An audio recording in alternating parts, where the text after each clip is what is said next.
What's up guys and welcome to my channel. This is Rajoshi here and आज हम बात करने वाले हैं Instagram के एक नए फीचर के बारे में, दैट इज Instagram Reels। तो आप सभी को पता है कि कुछ दिन पहले Instagram ने एक नया फीचर लाया है Instagram Reels के नाम पर, जिसमें आप 15 सेकेंड्स का शॉर्ट वीडियोस पोस्ट कर सकते हो in quite high quality. So basically this is just a replacement for TikTok, जिसमें हम 15, 30 और 60 सेकेंड आई गेस में वीडियोस डाल सकते थे, और इसमें आप 15 सेकंड्स पर डाल सकते हो। आपका फ्री म्यूजिक लाइब्रेरी होता है जहाँ से आप free copyright free music use कर सकते हो। इफेक्ट्स टैब होता है, तो मैं आपको दिखाऊंगा कि पर्टिकुलरली और स्पेसिफिकली कैसे आप इसको यूज कर सकते हो।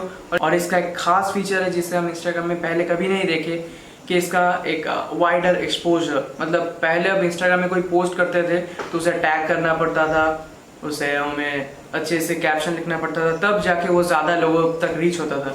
लेकिन इस पर्टिकुलर फीचर में ये रील्स का जो है, यहाँ पे आप वीडियोस डालोगे तो ये ऑटोमेटिकली एक वाइडर एक्सपोजर आपको दे सकता है just in the very beginning.